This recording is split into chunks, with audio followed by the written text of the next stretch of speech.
With me now is Beatrix von Storch. She's the deputy leader of the AfD party group in German parliament, in the Bundestag. You just received a €1,000 fine for showing disrespect to a transgender MP. You're one of the key faces of the AfD. Why would you do something like that? I didn't show disrespect. I just called out a guy's name, and his name is legally Markus, and I just called him Markus, and this is now no longer accepted, and I think this is unacceptable. I did not show disregard or anything. I was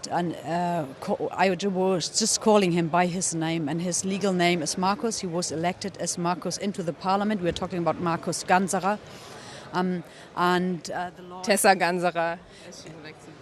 Tessa Ganserer, like he wants to be called, but you cannot pick your first name, not under our law at the very moment. So I think it's idiotic to just, pretend that anyone can pick his own pronoun or his first name or even his gender. So everyone is very happy to accept, like you accept, but you wouldn't accept if anybody else thinks he would be, something else. What he's not.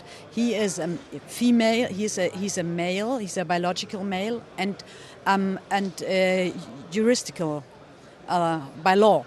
He's by law a male, so no doubt about it. We are about to change the law about this, so everyone can pick his gender once a year, even kids, even if the parents do not agree. We think this is crazy, and this is one of the reasons why people start to vote for us. This gives us support because people understand that this is just stupid.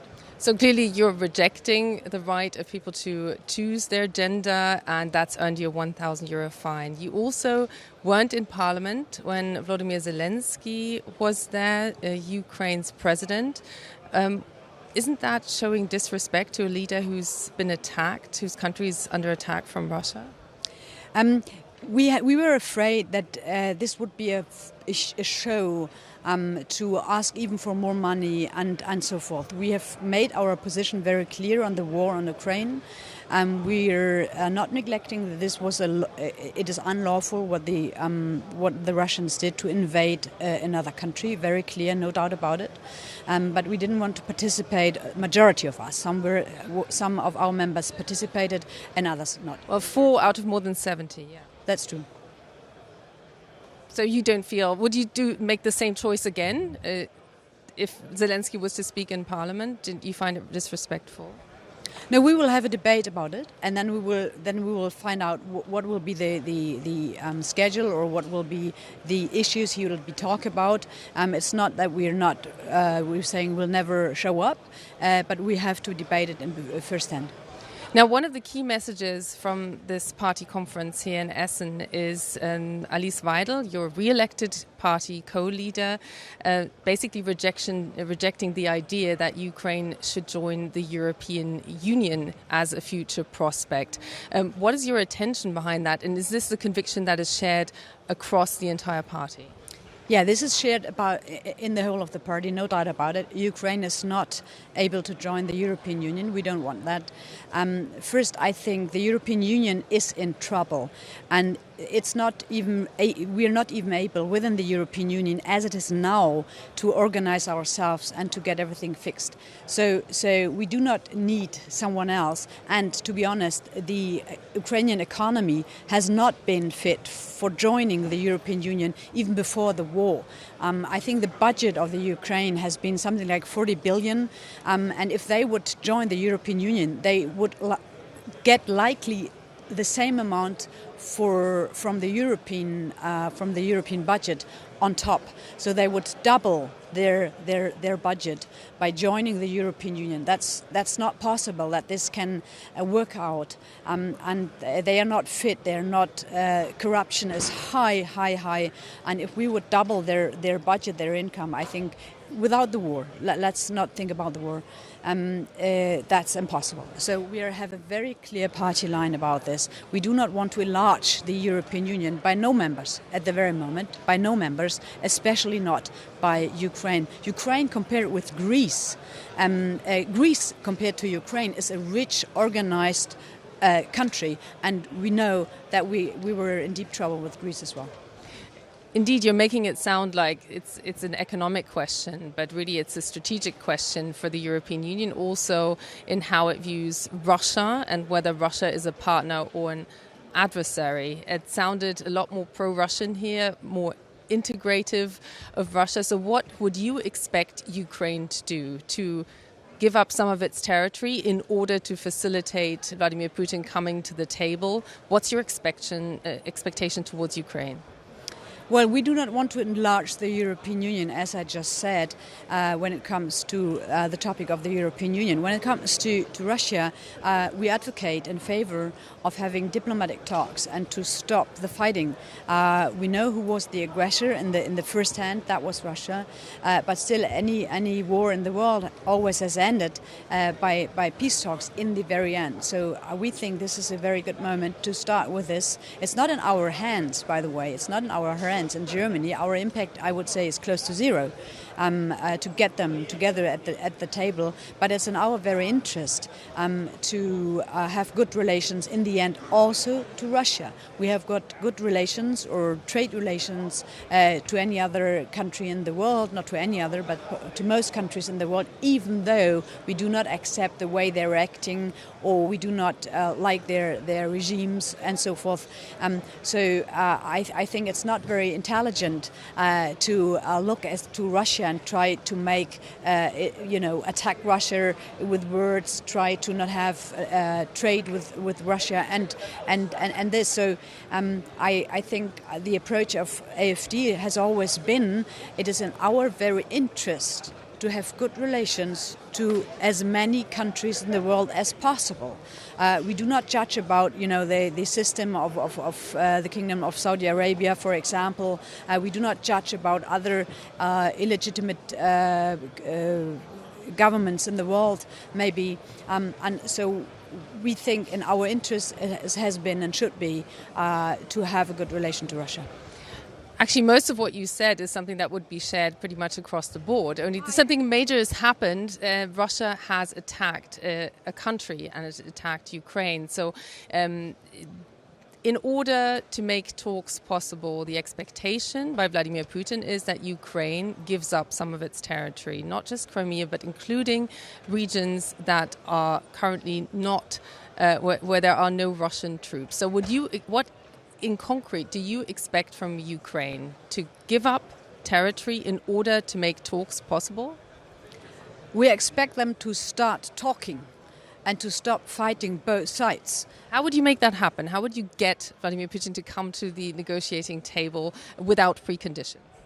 I think what we should do as German country, we should stop delivering weapons. We do not believe in a peacemaking process by delivering more and more weapons. This is what we do not believe in. We think that's not intelligent. We don't think that is supporting the peace process in that area. There's no peace process, so would you expect Ukraine to surrender, essentially?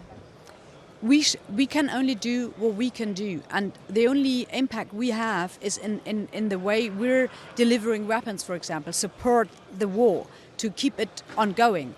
I think the war would have ended if there would not have been so many weapons delivered to Ukraine, and then we would have peace talks. Then Russia would have won, essentially, and would have gained Ukrainian territory. So you are willing to pay that price? We're willing to have peace, and we're not willing to deliver weapons. Okay, let's move on to the European Union. We've had elections. The AfD has gained in those elections, but you don't really have a home faction in the European Parliament to come to. Also, your top two candidates are under suspicion. Number one, Mr. Krah, of having been infiltrated, at the very least, by China, and Mr. Bustron of potentially having taken money from Russia. Where does that leave you in the European Parliament, also having lost support from Marine Le Pen? Well, that's an ongoing process at the very moment. As you know, the groups in the parliament are about to be set up, but still there's negotiation ongoing also between Marine Le Pen and Orban from Fidesz Hungary and Meloni, and so the groups are about to be set up. It's not yet clear who will end up where. Some Czechs might leave from the Renew group and join the ID group from Marine Le Pen. So that's still, everything's on the table, and we are just in between those different groups, and we will see what will be possible in the very end. We're trying to set up an own group. Yes, we would have preferred to be in the ID group. We do see that this at the very moment seems to be difficult, so we're trying to get something, our own group together. We're not taking in everybody. There are clear red lines, but still this process has not yet been finished. Will your top candidate, Maximilian Krah, be part of the AfD group? No, he will not. He has been excluded by those who have to take the decisions. That's in the hand of our elected members to the Brussels Parliament. We have got a delegation leader, René Aust, who is now responsible to set up the group, and I think they have taken the decision already, and I do not see that this will be changed. René Aust was number 3 on your list. So what have you personally, as a politician, learned from that very experience? Because that's been rather bruising for you, hasn't it? Yes. Our own campaign has not been perfect, to put it very polite. We made mistakes, and we had mistakes by our top candidate. And I think we are now here on our party convention, and you can see that the party is growing and getting adult.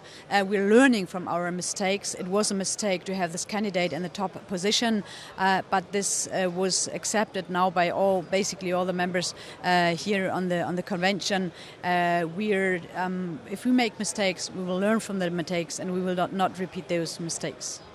Now, here at the party conference, your party's been closing ranks, actually quite excitedly looking ahead to those regional elections in 3 eastern states where you are predicted. You're currently polling, hovering around 30 percentage points.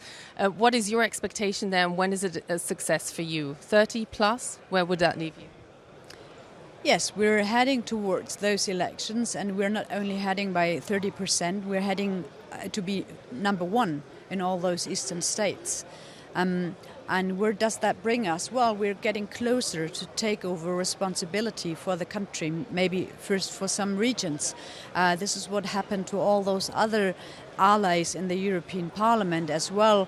All those right-wing populist parties who are now in charge of a government or close to win their election, for example, Marine Le Pen.